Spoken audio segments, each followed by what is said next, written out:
Next task जो हमारी है पीएचपी में वो है जी कि हम वैलिडेशन को हैंडल करते हैं। ठीक है, हर वेबसाइट की ये बेसिक रिक्वायरमेंट होती है कि आपका डाटा जब जाता है ना तो वो वैलिडेट होता है। डेटाबेस में एंटर होने से पहले, उस पर कोई भी ऑपरेशन होने से पहले, वो हम किस तरह से उसको वैलिडेशन को करते हैं। दो तरह से आप वैलिडेशन को यूज़ कर सकते हैं। एक तरीका तो ये है कि आप जावास्क्रिप्ट के ज़रिए अपने डाटा को वैलिडेट करें, क्लाइंट साइड के ऊपर इस सारी वैलिडेशन लगा दें जावास्क्रिप्ट के ज़रिए, ताकि सर्वर पे वो डाटा जाए उस सूरत में जब आपका डाटा 100% वैलिडेट हो। लेकिन फिर भी हम देखते हैं कि हमारी पीएचपी किस तरह से इसको हैंडल करती है। ये फॉर्म आपके सामने उसने एक एग्जाम्पल के तौर पर बनाया है। ये आपकी पहली असाइनमेंट है, ठीक है। 100% ये फॉर्म कल आपके पास बना होना चाहिए। ठीक है, बिल्कुल आसान है, कोड सारा मौजूद है, लेकिन कोड को आपने इकट्ठा करके एक जगह पे फिट करके लाना है, ताकि आपको अंदाजा हो जाएगा। ठीक है, इसकी दो तरह की असाइनमेंट्स होंगी। एक असाइनमेंट ये होगी कि इसका response with in same file आना चाहिए। ठीक है, और एक असाइनमेंट ये है कि आपने इसका रिस्पॉन्स जो है वो एक नई फाइल के अंदर देना है। ओके, अच्छा ये देखें, ये आपने फॉर्म बनाया। स्टैटिक का मतलब है कि ये आपके रिक्वायर्ड फील्ड है। ये सिंपल HTML है जो आपने ये लिखी है। ठीक है, ये आपने ये देखना भी वो आपको इसको HTML दिखा देगा। ठीक है, नेम से मुराद है रिक्वायर्ड है, रिक्वायर्ड है, रिक्वायर्ड है, ये उसने फील्ड यूज़ किए। नेम के लिए टेक्स्ट है, टेक्स्ट है, वेबसाइट के लिए टेक्स्ट है, कमेंट बड़ा है तो इसके लिए उसने कौन सा यूज़ किया है, टेक्स्ट एरिया। टेक्स्ट एरिया होता है ना जो बड़ा आपको शो करता है। नीचे उसने जो रेडियो बटन लगाए हैं, इनपुट टाइप में radio, name is equal to gender, value female, आगे फीमेल लिख दिया, फिर मेल लिख दिया। ये समझना बहुत जरूरी है। ठीक है, जब आप फीमेल पर क्लिक करेंगे, जब आप अपने चेक बॉक्स को, ड्रॉप डाउन लिस्ट बॉक्स को या इनपुट को यूज करते हैं ना, तो ये देखें नेम जो है ये आपके कंट्रोल के नाम को शो करता है, और उस नाम के अंदर कौन सी वैल्यू है ये आपका वैल्यू का टैग यूज करता है। ठीक है, ये सिर्फ शो करने के लिए। फीमेल ये सिर्फ HTML में शो करेगा कि ये फीमेल लिखा हुआ है। अगर आप यहाँ पर फीमेल नहीं लिखेंगे तो इसको क्लिक भी कर देंगे तो आगे फीमेल का लफ्ज नहीं जाएगा। समझ आ रही है ना, डाटाबेस में अगर आप वैल्यू, ये हो गया जी। अच्छा, उसके बाद उसने ये एक लाइन लिखी है जी, form method action echo HTML special character $_ server PHP self. इस लाइन से मुराद सिर्फ इतना है कि इसका रिस्पॉन्स आपको इसी फाइल में आएगा। आप PHP की कोडिंग भी इसी में करेंगे और इसका रिस्पॉन्स भी आपको इसी में आएगा। हाँ जी, बिग नोट ऑन PHP। अच्छा, ये सिक्योरिटी के बारे में ये पढ़ेंगे सारा, एक्सप्लॉइट्स किस तरह से किया जा सकता है, वैलिडेट फॉर्म। ठीक है, अब ये आपका वो कोड हो गया। आपने ये देखें वो सारे जितने भी कोड थे ना, उनके ऊपर आपने test input, test input, test input, test input का फंक्शन लगाया और नीचे टेस्ट इनपुट को बना दिया। डाटा जो है वो प्रिंट कर दे, डाटा जो है वो स्ट्रिप स्लैशेस एंड डाटा जो है वो HTML special chars and return is equal to data. ठीक, ये आपका टोटल कोड है जिसके अंदर जो है ना वो डाटा आपको वापस मिल जाएगा। ठीक हो गया। अब अभी सिर्फ क्या हुआ है कि आपने जो डाटा उसमें फीड किया, उस डाटा को उसने पार्स किया है, उसमें जो भी जैसे स्पेसेस थी उनको ख़त्म कर दिया ट्रिम के ज़रिए। ट्रिम वो फंक्शन होता है जो स्पेसेस को ख़त्म करता है। ठीक है जी, इसी तरह आपके पास जो है वो स्ट्रिप स्लैशेस का फंक्शन है, और इसी तरह आपके पास है ये सारी वैल्यू डाटा के अंदर आ गई।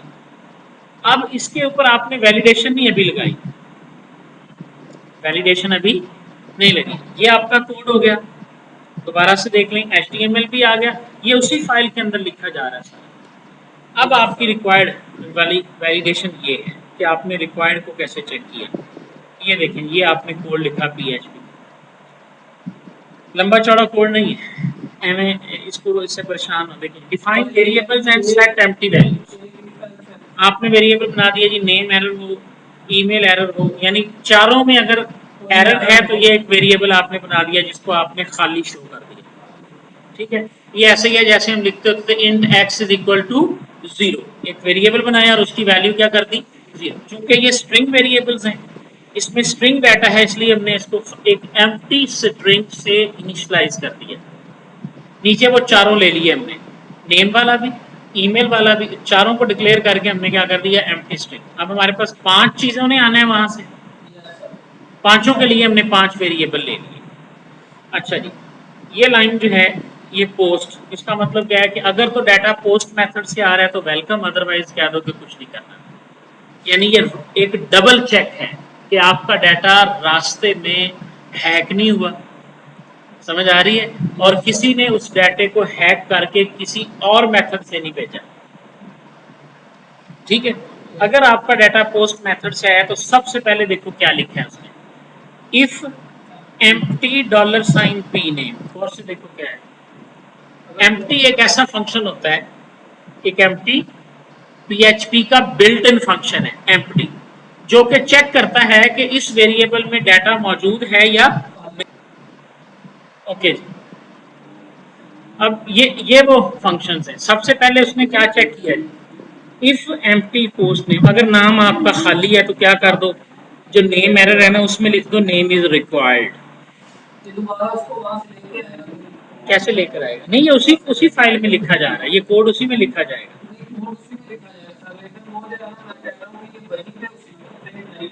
अभी प्रिंट नहीं कर रहा, अभी सिर्फ एक वेरिएबल के अंदर स्ट्रिंग रख रहा है, क्योंकि यार क्योंकि उसने जो जब सबमिट का बटन दबाना है ना, प्रिंट तो उस वक्त रखना है ना। अब एक एक फील्ड का तो नहीं रखना, तीनों का रखना है ना। इक्वल नहीं लगाया उसने, यहाँ उसने एक वेरिएबल क्रिएट करके ना उसमें मैसेज लिखा दिया, कौन सा, नेम इज रिक्वायर्ड। अच्छा जी, एल्स अगर ये नहीं है तो test input post name, test input क्या करता है, ये हम पीछे लिखा है, वो जो पिछले फॉर्म में हमने लिखा था, याद है कि नहीं याद, टेस्ट इनपुट जो कर। अच्छा, फिर वो कहता है ईमेल अगर एम्प्टी है तो ईमेल वाले में लिख दो email is required, otherwise test input कर दो। ठीक है जी।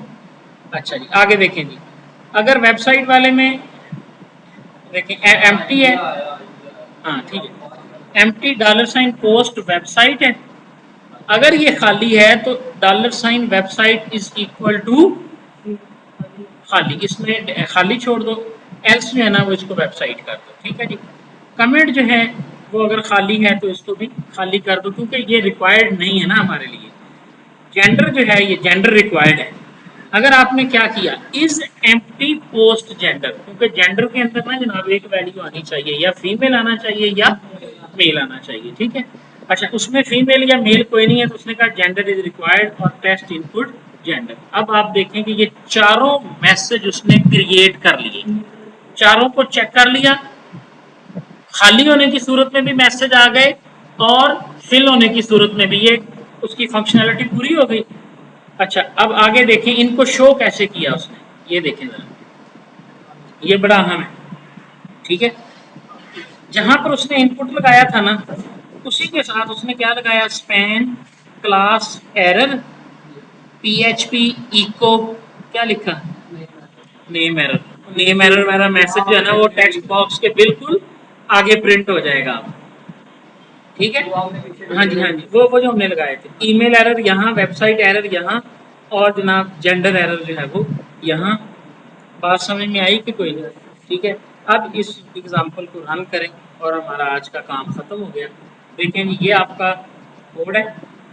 ठीक है जी, अब इस कोड को आपने HTML और CSS और बूटस्ट्रैप से मुज़य्यन करना है, पहली टास्क तो ये है।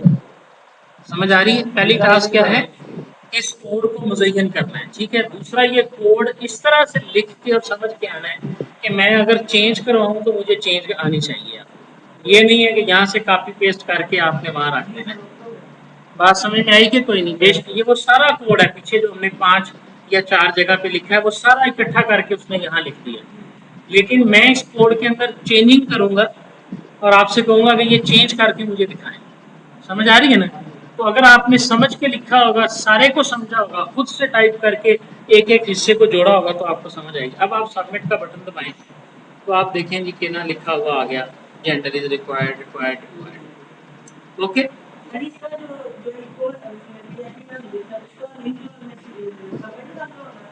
ये सबमिट जब हम करेंगे ना तो एग्जीक्यूट ही इसने उस वक्त होना है, चलना ही इसने उस वक्त है। अब आपने यहाँ लिखा गाजी, ठीक है जी, gazi@gmail.com, वेबसाइट में आपने HTTP कमेंट्स को खाली छोड़ दिया, यहाँ से आपने मेल सेलेक्ट किया, सबमिट किया। अब कोई रिक्वायर्ड फील्ड खाली नहीं है, तो ये नीचे क्या लिखा हुआ आ गया, 1 2 3 4 5। वालेकुम अस्सलाम।